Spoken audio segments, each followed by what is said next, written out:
What's going on, PJ? Yeah, what's up? What's going on, You PJ? hear How me? you doing, man? Yeah, we hear Yeah. you. All right. Yeah, you're. There you go. I'll say you're sideways, but we see. Yeah, We, I'm we hear trying you. to. Yeah, I'll do it like this. Take your time, Yeah, man. Take your time. I'm doing it on my phone, so it's like backwards. Yeah, yeah, no All right. problem. That should be good. Okay, how you doing? Pretty good. How about you? Good. So I don't know. I know I've met you before at Total Form Fitness a couple of times. Yeah. But we'll introduce ourselves anyway. So I'm Coach Tiger. That's the younger Coach Tiger. That's Travis. Yeah. You've met Jordan, right? Yeah, I know. Yeah, you know Jordan from Total Form. Yeah, and so we know, we have a lot of commonality. Maddie's uncle Ricardo used to be my assistant coach for a number of years. Jordan worked with Leo, so we kind of know all the, everybody's wrestling's a small community, as you know. Yeah, definitely. Yeah. So we're happy to have you on here. First of all, just congratulations on everything you've kind of been Thank doing you. so far. I mean, it's pretty amazing. When I was texting with your dad yesterday, I said, it's kind of hard to still imagine that he's 12, right? I mean, it's like, it's just not, with your accomplishments, it's kind of hard to imagine you're only so young. So congratulations on all that. Mm. Just so you know, I'm 14. Oh, 14. All right. I'm sorry. Yeah. That's good to know. I know, but you're seventh grade. So I'm like seventh grade and to have the accomplishments you have is just pretty much, He hey, was waiting so patiently. Yeah. Like, I don't want to say it, but I love it. I'm 14. Hey, look, my kids are 27 and 30, so it's a lot. I have to do the math backwards. He's it's a not teenager, not man. that easy for me. Full-grown teenager. Get it right. Show the respect. Yeah. So we just wanted to kind of talk to you a little bit about, some of the things. I know you've been on some podcasts and stuff before, and you're getting some of the attention from the media and friends, and I saw you interviewed on the news and walking down the hall and high-fiving people. So number one is how are you feeling about that? And two, it's new. How are you handling it? Personally, I try not to I try not to brag about my accomplishments. I mean, I know they're some pretty good accomplishments, but I try to stay humble, and that's why the news thing was pretty cool. But just honestly for me, I thought it was a little extra just because it was another tournament for me, and I just thought it was a little extra. Number one, I just love that comment because that's what every coach tries to preach into their kids is, and I actually do some mental performance work, and I was talking to one of my girls who's going to college this year, and she was calling me on the phone, and she's like, "Oh, I have this big meet this week. It's huge meet." And I'm like, "No, it's just another one." And for a 14-year-old to kind of already have that mentality, that's tremendous. Yeah. Yeah. Don't get me wrong. It was really cool to have the opportunity. I'm sure many people would kill for it, but I just thought it was a little extra to have all that just, for another tournament. Yeah. I mean, look, you're making your mark, you're doing things that no one's ever done before. So you're going to get the attention, but the important thing is that your mindset going into it is, this is just another match for me, right? Just another kid I got to wrestle. And as long as you keep that perspective, you're going to be in good shape. So PJ, you're, like you said, you try to remain very humble. But I guess, even if you're not letting the attention get to your head as far as, making you think too much of yourself, it's got to be sometimes overwhelming, right? When there's a lot of people in your face. And what type of strategies do you use to kind of reset and to, because, you don't have to worry about humbling yourself. You stay at an even keel, but there's got to be a lot of attention going on that you want to put your focus in a certain direction. How do you strategically do that? So yeah, there's definitely a lot of distractions from me trying to win and stuff. A lot of times people will be even at practice, sometimes other coaches will be like, "Wow, it's crazy. You could be the first time 6-state champ." But I really don't like to think about it because I could get hurt. I could do something. COVID might mess the opportunity up. So I just try to stay humble and try to just think one match at a time, one section match at a time, one divisional match at a time. I try to keep it like that because what if I go to divisionals, I get hurt, and then I can't win 6 times? Even with COVID, I'm sure there's not going to be a state tournament this year, so I'm sure it messed up my opportunity. But honestly, I don't even care about that stuff. Like, I'm trying to think like college level, Olympic level. I honestly, for me, college or high school doesn't really mean anything to me. I'm looking past that to other stuff, bigger tournaments. Just got to stay consistent through these next couple of years, and Yeah, hone your training craft and your technique. PJ, that's got to be that to itself has to be a little challenging, right? I mean, Yeah. the ability to have this really long-term goal, and yet at the same time not really focus on that long-term goal and focus on the match in front of you, right? So that's a challenge in itself. So that's something you probably need to kind of continue to work on that and just keep that in front of you. But so you talked about high school not really being the ultimate for you. What was behind yours? I'm sure your family, was involved as well. What was behind you guys' decision to go to Minnesink Valley? Personally, I think it was just a better fit for our family. I've known the people from here from like my whole life from the underground. So also we got to move into a nicer house. I mean, I finally got my own room, which is nice. Cool. It wasn't really all about wrestling. It was also about my family. I try to like not really focus on myself, but also just for my family. Family's always one. So yeah, that makes a lot of sense. And I know someone of your caliber, probably had opportunities to go to just about any school that you wanted to, and people were recruiting in Blair and who knows who else. Yeah. But I'm sure your family's taking into consideration the pressures that puts on you as well. Going to some of those schools where they almost are like college, and by the time you get to college, it could be a burnout situation. Do you think that was any factor in your decision? That was definitely a big factor. I mean, we see how all these guys from all these private schools, how they could be like national champ in Blair and Sam and stuff, but then when they go to college, they're almost burnt out. I mean, there's definitely a few special guys like Bo Barlett. He's gonna do fine, but all those guys. I know a person from Blair. He went to NC State and he can't even wrestle because he's that burnout. He can't even wrestle because of his health. So I didn't not like that. And also I kind of wanted to stay loyal to New York. I mean, I definitely got a little bit of hate for moving this to Minnesink away from Carmel, but I think it's better for me, and I don't really care what they think. At the end of the day, I do what's best for you and your family, for sure. I was actually gonna ask next, like, you like we were saying initially when we got on, wrestling is such a small, tight knit community, and obviously you anytime you make any move in any direction in life, you're gonna have people on either side, haters and love and fans. Yeah. But how does that affect just your friendship and your friendships in Carmel and your friendships in Minnesink, and then also just the way that you carry yourself? How have you noticed that rubbing off on your teammates? Because I know from just being a wrestler, you got a guy like you in the gym, it's kind of an either get on the train or get out of the train's way. Someone can hop on and be training with you every day, and it'll really push them. Have you noticed that, you kind of have that energy to kind of lead a room? Definitely. Yeah. I mean, when I moved into Minnesink, there was definitely some other studs like Zach Ryder. He was already state champ, so he was kind of doing that for his team anyway. So I don't really have to do that for his team because he already did it for them. So they're already motivated there, which I really like. Everyone works hard in practice, so I don't really have to like tell anyone to get up and stuff and start running, which is a really cool part. But it's really nice to have a really good team, so we can actually win duels.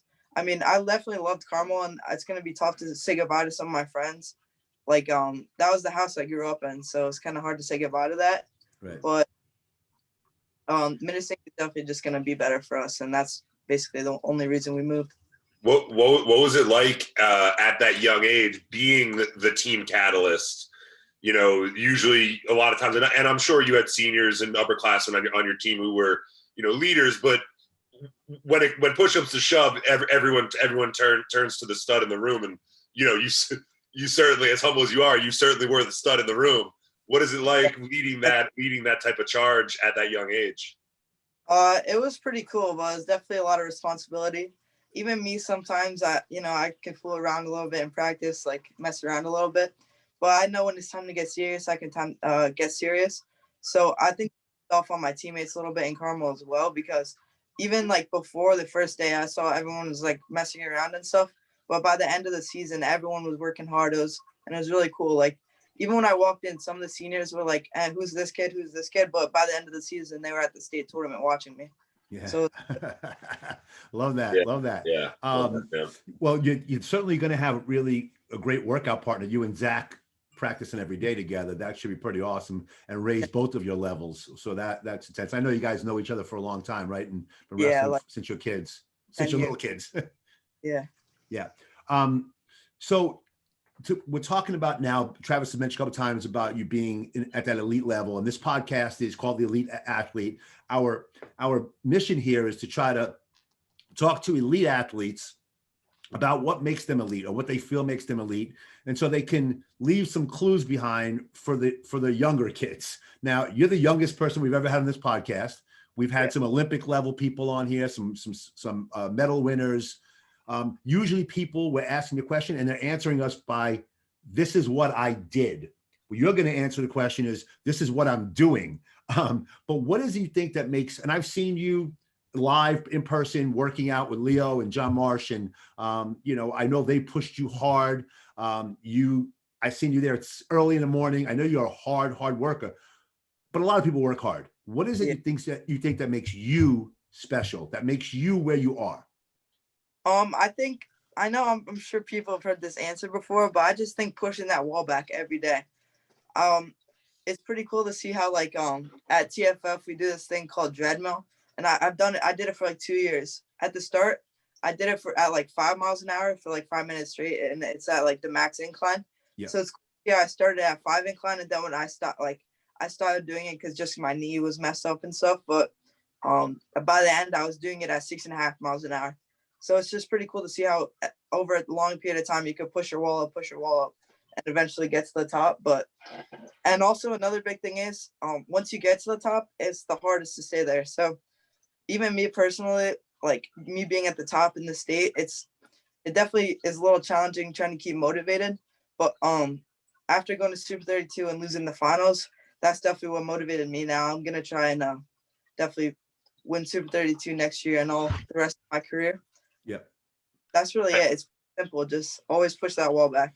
I was hearing all morning from Jordan about those treadmill runs, and he literally said make sure you ask about some crazy training, because he was on the max incline for 30-40 minutes straight. No, it's not 30 minutes straight, but it's 5 minutes straight, and then it's like 6 miles an hour, and you can't like touch the handles or anything, so you're just running for 5 minutes straight. And I've like collapsed on it. You just gotta push yourself to the limit. That's really it. I mean, I don't really lately I don't do stuff like that anymore. I do like more like athletic training, because that was more just to get you tough, and it's good to get you tough from a young age, so then you could have it almost like your whole career, so then you don't have to really worry about it. But now it's just more focused on the agility, the technique, the strength. So I've kind of more changed my my training to more athletic and what I said before. Can you expand on that a little bit about training specifically for toughness, and not obviously it's not just slapping yourself on the arm or the hand or whatever, like training to overcome that mental adversity, because that's a whole different type of training in itself. And a lot of young kids in high school, middle school, they don't understand the difference between training to not break and training to strengthen your body or your skill. What's the difference there? So honestly, for a big part of that, especially in matches, like if you're a parent watching this, you should try and get your kids to the biggest tournaments possible and put them in the most pressure. I've been in situations like that since I was around like 7 years old, 8 years old. So I'm comfortable going into a big match knowing I have a tough opponent. So I think that's really the biggest thing, is just being mentally focused and like not really getting to your head and stuff. But basically the difference between like mental and physical like training is mental. There's not really like, even if you're like drilling, you're just drilling as fast as you can. You're not even worrying about technique. You're just going as fast as you can. And so you physically can't move anymore. So you don't want to get up, and then you have to get up. You want to keep moving. And so you can basically do anything in your head after that. And then physical training is more just like weightlifting, like getting your body ready, recovery, and just keeping your body well. Just pushing to absolute exhaustion as many times as possible. Yeah. Right. Hey, PJ, just take me back for a second too, when you made a comment about, pushing the wall. Just to make that clear for people who, don't exactly understand what that means. Would you say that what that means is you're constantly trying to improve yourself every day? Is that Yeah. what we're talking about? That's really it. Basically, say your wall is here. Basically, you just want to push it a little bit every practice, until it's all the way on, like all the way over there or something like that. That's basically it. It's pretty simple, but that's really my main focus, and it still is. It's been since I was little. It's just always trying to push the wall back. So I know I could do more in a match. Like, you want to push this wall so far back, you're never even going to reach there in a match. Exactly. Right. Gotcha. So, Go go ahead.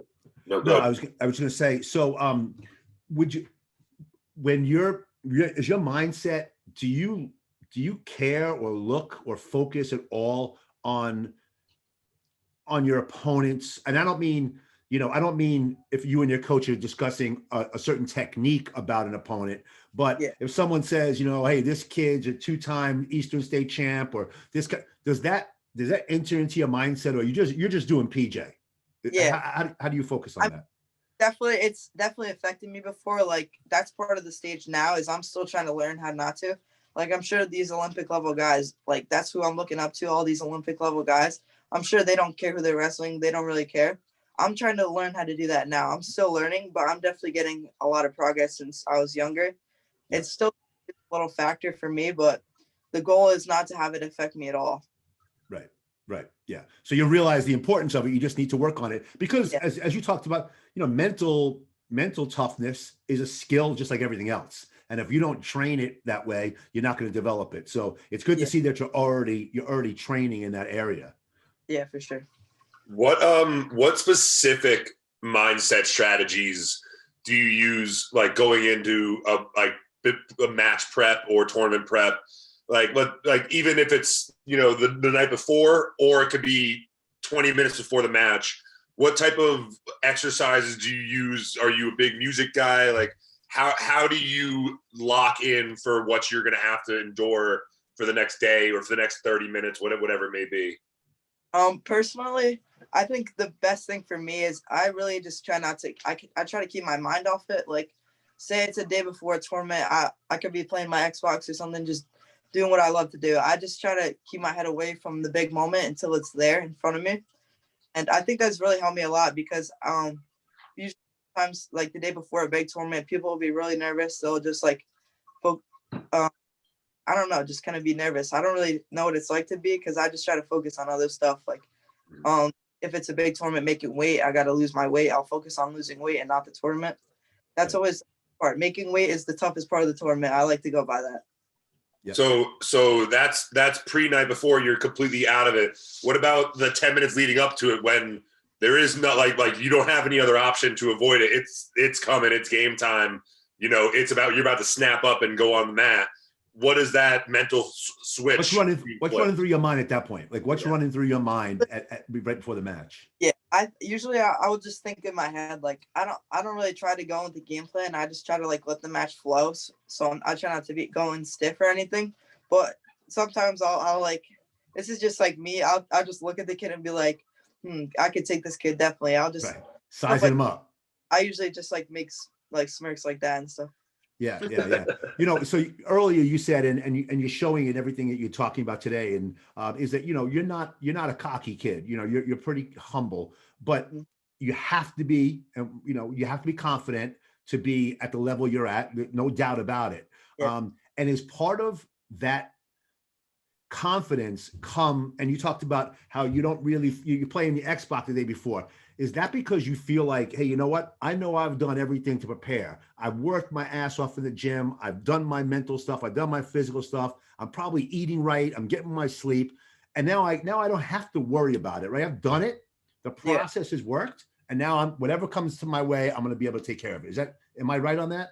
Yeah, you're right. Like, you can't win a tournament in the day before. You got to focus on it like a year ahead. You got to plan to the tournament. So a lot of times I'll be eating right a month before just to prepare for the tournament. Like, usually I'll work hard. I'll try to like mentally break myself like a week before, and then that week it'll be recovery. So that's like kind of what it's called, to like peak. for a Yep. tournament. So I'll try to do that for bigger tournaments. But then like other stuff like duels and stuff, I'll just go for matches. I'll try to do like my stuff and work my stuff and just kind of get the matches in. But it really just depends on the tournament. Like a duel, you gotta, like I said, Yeah. So And I say, because we have so many, wrestling's probably our biggest audience here because we're all wrestlers and coaches and so forth. Talk a little bit just about your, cutting weight. Like how do you manage your weight? manage weight. Yeah, no, we're not allowed to say cut weight anymore. We don't How you like to say manage your cutting weight. We like to say managing weight. Cutting Right? weight's So, taboo. Cutting Yeah. weight's taboo. You got to manage it.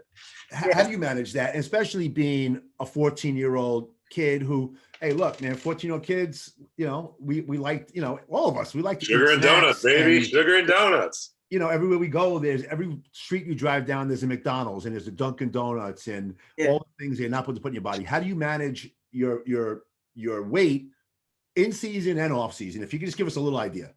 Yeah. So usually I manage my weight like off season. Usually I usually eat whatever I want off season, and I don't really cut too much in off season. Yeah. If it's because there's not really too many big tournaments in off season. That's just mostly working hard and just preparing for the season. But during the season, I eat pretty clean, like grilled chicken, salads. Like I really keep my weight down, and then Epsom salt bath is? Yeah, sure. I I'm an old man, man. I'm an old man. We all know what Epsom salt baths are. Yes, yeah. The water weight. It's really relaxing. If you don't do it, I'd recommend it. It's a lot easier than like running on a treadmill with a bag on. So if that's definitely what I'd recommend. And it's definitely tough looking at like my family in the kitchen. Sometimes there'll be like a big bag of Oreos or something, and every time I go to the bathroom, I walk by it, I'm just like, But that's probably just the biggest part is just staying disciplined, because say you eat an Oreo, then you're just gonna grab another one. So that was my next question. How do you deal with the outside temptation? Because obviously, you're gonna go buy your salad and everything, but then when your buddy's like, "Yo, have some chips," or your friends are sitting there just eating paninis, like my friends in school used to eat paninis right in front of me, and they would just they would not be kind at all about it. Yeah, school is definitely the worst, because you see they go over the cafeterias, you see they're selling chicken nuggets, and you're right there eating yogurt. I still. So, how do you handle that? Like, do you get? Because I know guys who would just walk away from that. Other guys would just use it as fire. Like, this little MF is eating chips. I'm gonna kill somebody when I get on the mat. Like, did you use that in any way, or? I don't really get like. I definitely get affected by it. Like I get more hungry watching them eat. But I don't really I just like try to like I just try not to think about it, because I be on my phone and like a nice ad for like a nice like burger or something will pop up, and I could eat that in a week or something. Yeah. Hey, PJ, tell us about this. You've been doing this a long time. You're 14 now, but you've been wrestling for years. Tell us about like what your family, has meant to your success, and like, because, you can't do it without them. So talk a little about what they've given to you and how they prepared you for this, and, what that's like.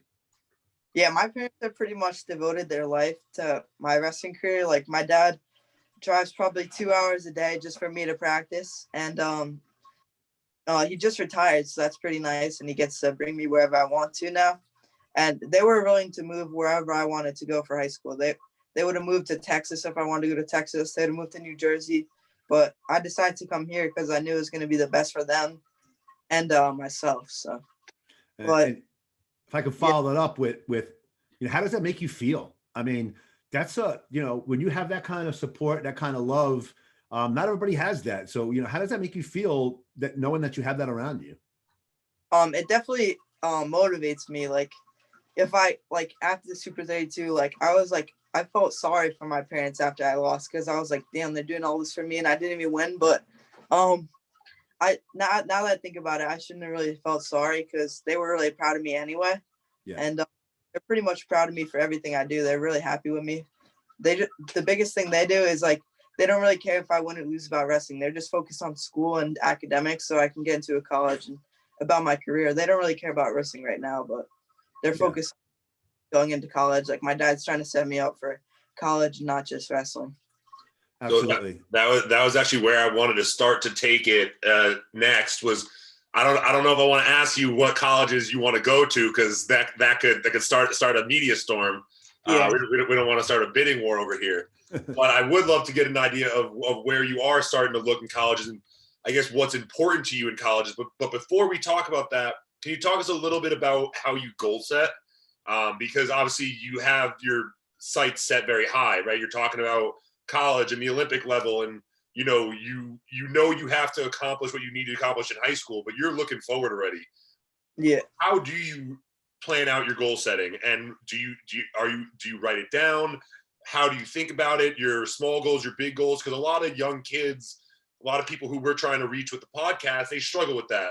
Everyone knows what they want to do, but how do they break it up to get there? How do you go about that? Yeah, so usually like at the beginning of the year, the beginning of the month, me and my dad will sit down and we'll like kind of schedule what tournaments we want to do, what duels we want to do. And then we'll just focus on the duels that we pick, the tournaments we pick. But I think those are all minor goals, winning tournament, winning this, because if I win this tournament, then I could get into a better high school. I get into a better high school, I get into a better college, better wrestling, better academics. Then I get better at wrestling, academics, get more money when I'm older. I get to wrestle in the Olympics because I'm better at wrestling. So I think just right now, this is all setting me up for the major goal. Cool. Yeah, you sound like you really have a good, long-term strategy, which is awesome. You got a better long-term strategy than I do right now. Yeah, well, so maybe PJ can help you out. I'm gonna listen back to this. So PJ, well, we're not going to keep you too much longer. What do you like to do when you're not wrestling? I know it's a big part of your life, and I know you love it, and that's awesome. What else do you like to do? What other things you have fun with? Yeah, like I said before, I play some Xbox. I lift a little bit with my friends. Yeah. Usually when I lift though, it's not like just about getting stronger. I usually just lift for a good time. Yeah. I like fishing. I go fishing like every day in the summer. I kind of felt like I knew that answer, and I have no idea why. Yeah, I just love going fishing. Is like probably my favorite hobby to do besides wrestling. And then you find that relaxing? Yeah, it honestly just gets my mind off it. Like for me, my personality is a little bit obsessive. So like if I like doing something, I'll just do that nonstop. Like wrestling, I liked it nonstop. Fishing, nonstop. It's just kind of stuff like that I'll just pick one thing and that's all I'll do. Like all I do during the summer is fish. All I do during the winter, like focus on wrestling and stuff like that. So they're both kind of solitary sports as well. If you think about it, like you can go out fishing with some friends, like you have friends on the team. You go out with like one buddy who's going to be your training partner, or you can just go by yourself and it's all you. It's just completely solo. You're isolated on that mat, just like you're isolated on the lake. That's really awesome for you to be that passionate about. Is that something that you think might even influence your college decision? You go somewhere that's got good fishing? Yeah, I've definitely thought about that before. Like I thought about going to like Florida just to fish in Florida and stuff like that. But I don't think any Florida colleges are winning national championships either, sadly. Yeah. Well, you got a long time. You have your sight set. That's awesome. But you have a long time before you have to make that decision. You've got a lot of stuff ahead of you. We really appreciate having you on this podcast because one of my reasons, and Travis and Jordan and I talked about, having you on. I talked to John Marsh about it. I think that being 14 years old, a lot of our listeners are probably around that same age group, whether they're a couple of years younger, a couple of years older, and they can really relate to you. And hearing the way you're preparing yourself physically and mentally is going to be a great lesson for them. So we have one last question that we want to ask. We ask almost all of we ask everybody this question, and that is, it's our bag question. Especially wrestling. Every athlete has a bag they carry around with them. Especially wrestlers, man. 99-pound wrestler has a bag that probably weighs 99 pounds. They carry around with them, which is a giant thing. What is the most unique or special or most important thing that you have in your bag that no one else would probably think they would be in that bag? That's a good question. We've heard every answer too, so don't worry. We've heard a lot of different things. honestly, I don't even carry that much in my bag, but I think like the most like important thing would probably just be my singlet, because I've gone to tournaments and forgot my singlet before. So usually Okay. when I pack, that's the most important thing. I can't forget my singlet. I've forgotten shoes. I forgot everything basically. So I, there's no lucky, there's no lucky thing in there, or no, Deck of cards, or like nothing like that. a bouncy ball or something. no, I really don't have my bag is pretty empty, to be honest. Like all Cool. I really my shoes, my singlet, just to change. Straight cut to business. I love it. Cool.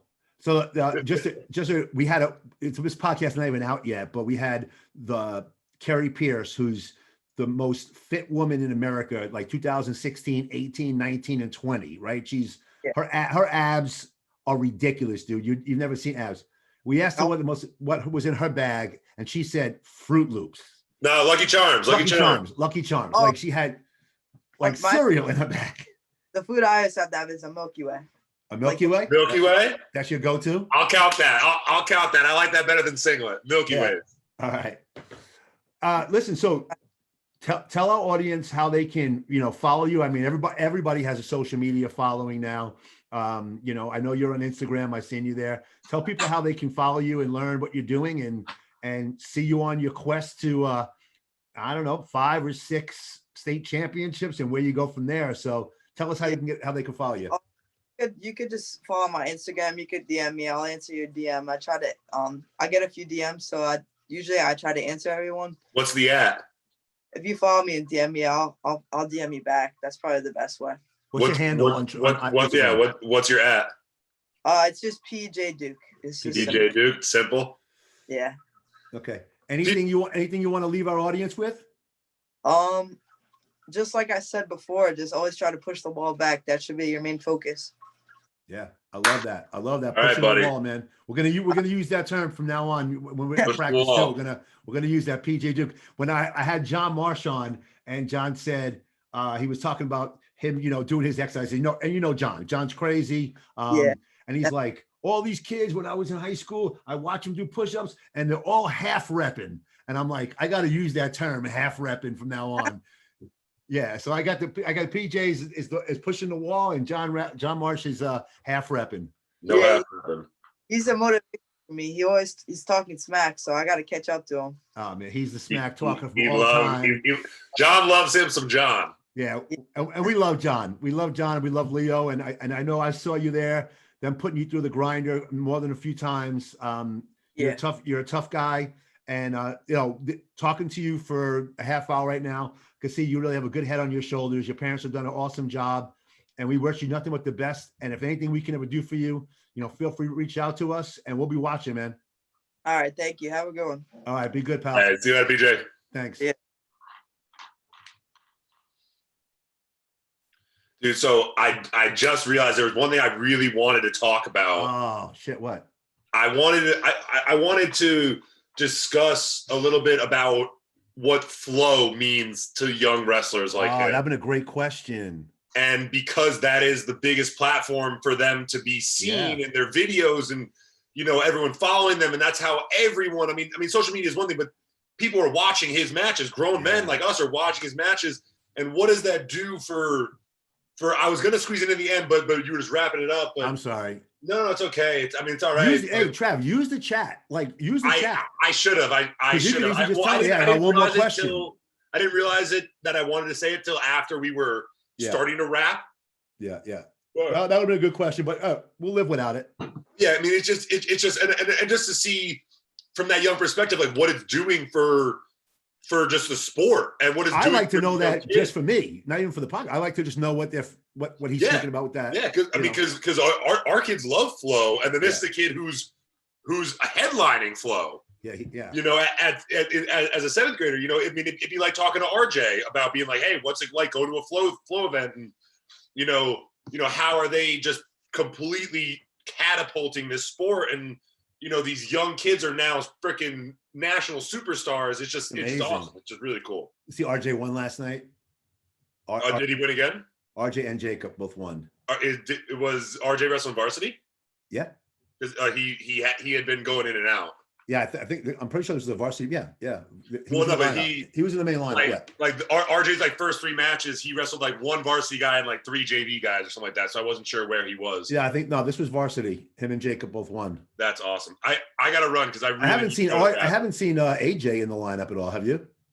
He wrestled JV the other day with RJ. I saw the Danbury had a post or whatever. Oh, okay. Hold on. Let me show you my room, and then I got to run to the bathroom. Oh, okay. But I'm gonna stop recording now.